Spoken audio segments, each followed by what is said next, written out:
Olá pessoas, eu sou o Juliano e você está no Bingo Conteúdos Literários e no vídeo de hoje nós vamos falar sobre o meu livro, Lucas, A Esperança do Último. E olha que, né, meu cabelo tá da cor do livro, é um laranja. Era para ter ficado mais louro, mas não consegui, enfim. E por que eu vou falar do meu livro em si? Acaba que eu comunico até pouco, né? Esse meu romance publicado, publiquei em janeiro de 2021, então tem quase um ano já. Eu falo muito pouco porque eu tive ele muito como um laboratório, como uma validação de tudo aquilo que eu estava estudando, que eu estava publicando no blog Bingo. Então, não que eu não goste dele, não que eu não goste do resultado, eu gosto muito, por sinal. Eu acho que como uma primeira experiência como escritor, eu fui muito bem sucedido, tá? No aspecto de ter uma história com uma narrativa bem fechada, instigante, com bons feedbacks dos leitores e o projeto gráfico muito bem feito. Eu vou explicar mais para frente também. Inclusive, eu vou separar em dois momentos. Eu vou falar da história em si, né, da narrativa, quem são os personagens, enfim, e do processo de criação do livro em si, que para esse vídeo eu acho que vai ser mais interessante, porque o meu objetivo é despertar e ajudar você na escrita do seu livro. Então, se você está com alguma dificuldade, algum processo da estruturação, da escrita, publicação e venda, eu espero te ajudar por conta dessa minha experiência, por conta da experiência que eu estou tendo com o meu próximo livro, que ele vai ser publicado ainda esse ano 2021, e também com tudo aquilo que eu venho estudando para publicar no blog Bingo. E antes da gente, de fato, entrar no assunto do vídeo, né, que é do meu livro, eu queria pedir aquele favorzinho para você. Não se esqueça de curtir, comentar e se inscrever aqui no canal, porque ajuda no engajamento e eu gosto sempre de conversar com vocês aqui, combinado? Então vamos lá, a primeira parte, vamos falar da história do meu livro, Lucas, A Esperança do Último. É uma distopia pós-apocalíptica, ela ocorre em 2042, quando, anos depois de um evento da grande extinção que acabou com 98% da população. Então o vírus devastou a Terra, as pessoas da Terra, e tem algumas teorias do que pode ter causado isso.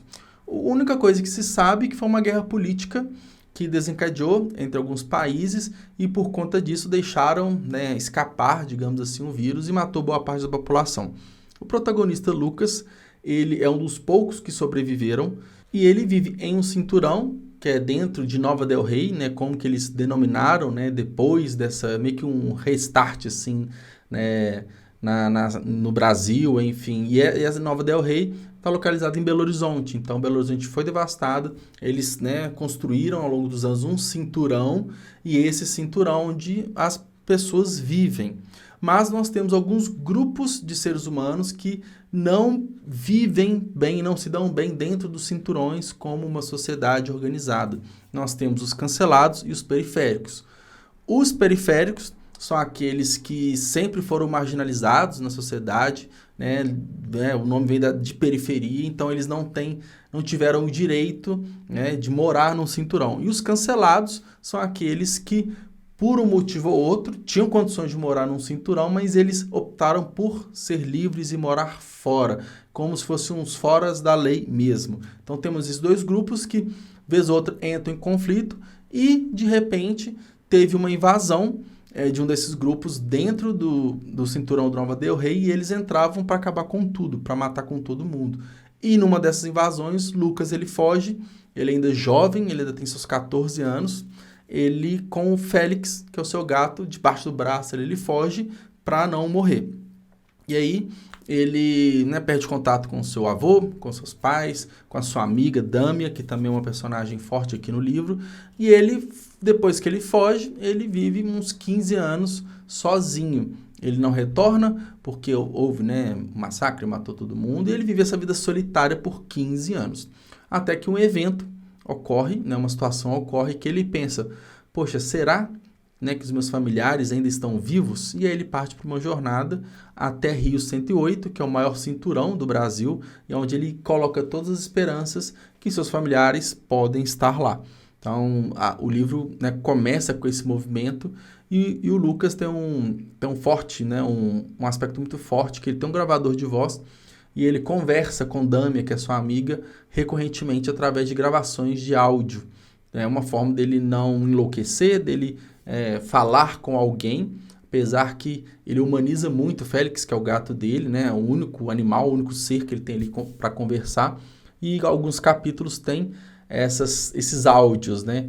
E é interessante que eu coloquei esses áudios como algumas explicações, alguns flashbacks para ajudar a construir todo o universo do Lucas, tá? Então, é parte para uma jornada e tem vários acontecimentos. E aí tem um plot muito forte no final e no epílogo. Naturalmente eu não vou falar o que é. E é um dos pontos que já entra na questão da escrita. Eu procurei fazer uma narrativa que ela fosse coesa, ou seja, não ia ter muitas coisas perdidas, personagens importantes que não tiveram um fim. A história ela fecha, ok, mas ela não vai agradar todo mundo. Então, é quase que assim 50-50, pessoas que gostam, pessoas que não gostaram do final. A minha preocupação era de mexer com o leitor a partir do livro, não necessariamente agradar todo mundo com histórias felizes e finais esperados, até porque nós estamos falando de um mundo pós-apocalíptico. Então, finais felizes em situações assim são raros, né? Eu acho que é algo quase que uma verdade, né? Um mundo devastado não tem como você ter um final feliz, tudo certinho e tudo. Apesar que o livro chama Esperança do Último, algo que ele carrega o Lucas até o último momento de fato com ele. E aí tem esse final que eles agradam muita gente. Vários perguntam se vai ter continuação ou não por conta do final, porque quer saber mais. Outros vão lá e dão uma estrelinha no tom, falam que foi um lixo, desconstruiu tudo que foi pensado, planejado, mas a minha ideia é ter essa movimentação. Mas a minha importância, a minha preocupação era que o livro fosse coeso a narrativa, que ela fechasse certinho e fosse um bom livro nos aspectos técnicos.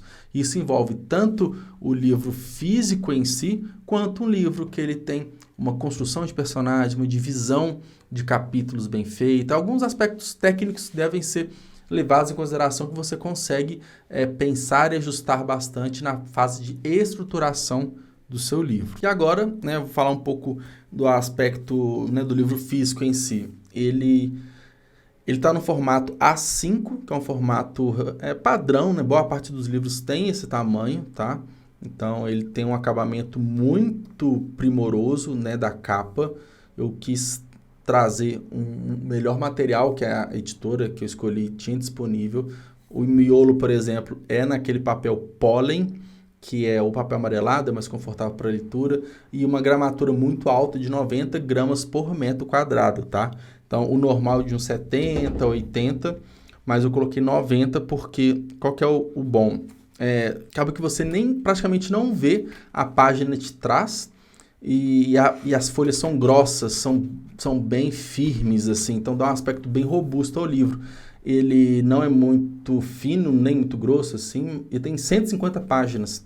Então, ele parece que tem mais. Alguns livros de 200 e pouco tem o mesmo tamanho, mas que tem uma gramatura menor, tá? E a arte da capa, ela também é um dos aspectos que eu mais tomo cuidado, ela se completa. Então, aqui nós temos o Viaduto de Santa Teresa, em Belo Horizonte, para quem conhece, uma região super conhecida, os prédios também. Esse aqui, da quarta capa, esse aqui é um hotel super famoso de Belo Horizonte, que é o Otton Palace. Ele ficou até desativado, está desativado ainda, na verdade. Foi um dos maiores hotéis, assim, um dos principais do centro aqui da cidade. E é isso, lógico, né, que os arcos aqui do viaduto quebrados, né, carros espalhados, motos. E aqui nós temos o Lucas, o protagonista, e o Félix. E um aspecto que eu acho que é interessante na construção do personagem, não é uma regra, mas é algo interessante. O Lucas, ele tá aqui de costas, né, então a única coisa que você percebe que é um homem, então a construção, se ele é branco, se ele é negro, se ele é alto, baixo, se ele tem cabelo assim, sem assado, se tem barba ou não, fica por conta do leitor. Então, foi um aspecto que eu quis, né? Eu quis deixar o imaginário assim pro leitor só.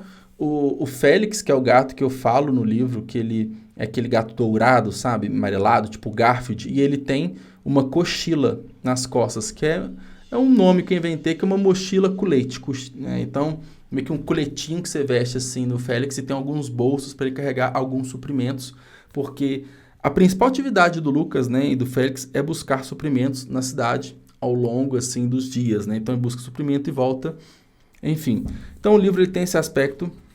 Naturalmente, ele tem registro no SBN, ele tem a ficha catalográfica, ele tem todo o processo certinho, assim, para o livro ficar pronto. Quais foram as minhas maiores dificuldades? Que aí chega num ponto para ajudar novos escritores. Primeiro, encontrar uma editora que respondesse rápido, né? Seja por WhatsApp, por telefone, por e-mail. Eu sou de Belo Horizonte, a editora, né, nesse momento aqui, que eu contratei foi a Fontenelle, tá até aqui. Eles são de São Paulo.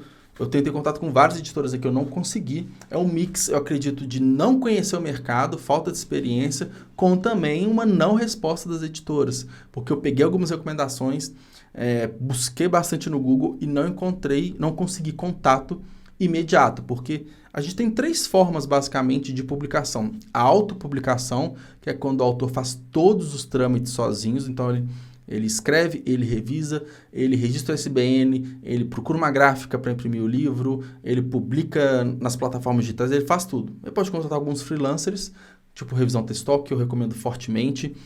E temos também a publicação via editoras, que é tipo a Fontenelle, que é uma prestadora de serviço, então eu paguei para eles me entregaram aquilo que foi contratado. E temos também a publicação via grandes editoras, que é quando você tem uma certa relevância, uma certa visibilidade, você é interessante mercadologicamente para a editora, eles te contratam, você não paga nada, mas você também tem um royalty bem baixinho ali, é uma troca. Então tem as grandes editoras, editoras para autores independentes, e autopublicação. E eu quis optar pelo caminho da editora, né, focada em autores independentes, para entender mesmo com os profissionais como que funciona cada etapa. E procurando as editoras, foi difícil de achar, fui encontrar a Fontenelle de São Paulo, gostei da experiência, apesar que com o passar do tempo, com outras obras, com outras contratativa de outros profissionais, eu vi que eles faziam um trabalho ok, não chega a ser o melhor do mundo, excepcional, mas atendeu muito bem, eles são bons, mas eu descobri outros bons profissionais do mercado. Então, a primeira dificuldade foi essa de encontrar. Tem alguns textos no blog Bingo que eu falo de como encontrar editoras, eu faço recomendação de algumas também, que eu tive um contato breve, não fechei, mas tive um contato breve. E aí a gente vai para a parte da escrita em si. A minha dificuldade inicial foi, eu tinha uma ideia muito bem formulada na cabeça, mas começava a escrever, parava no primeiro, no segundo capítulo, não conseguia avançar com a história. Ficava confusa, eu estava perdido em vários aspectos assim, e aí eu entendi que é necessário estruturar. Então, tem vários textos, no blog Bingo falando sobre isso, mas basicamente você tem que começar para a sua pensata, que é definir o seu tema central, você parte para o storyline, sinopse, argumento, escaleta, e você vai evoluindo a construção do seu universo, você faz ficha de personagem para os personagens principais, você faz a topificação de todos os capítulos, você desenha um rascunho ali do que vai acontecer em cada capítulo, onde que a história vai se encaixar até o final, porque você já tem mapeado qual o caminho que você vai seguir na hora de escrever.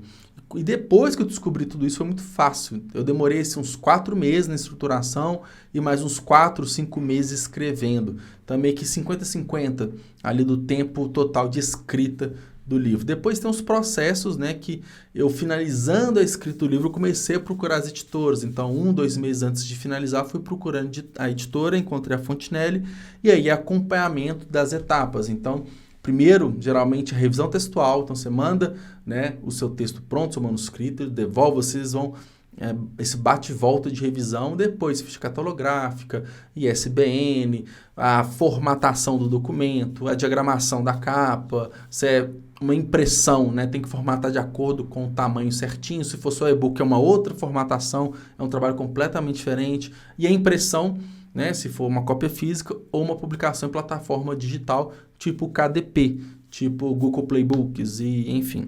Então, esse trabalho é muito similar se você contratar freelancers ou uma editora. A diferença é que a editora faz tudo e você pode ter 2, 3, 4 freelancers ali. Você pode também utilizar tipo o clube de autores, um exemplo que você com o livro pronto, você sobe na plataforma, você vai seguindo passo a passo e tem o livro pronto na sua mão dias depois ali, o livro físico, tá?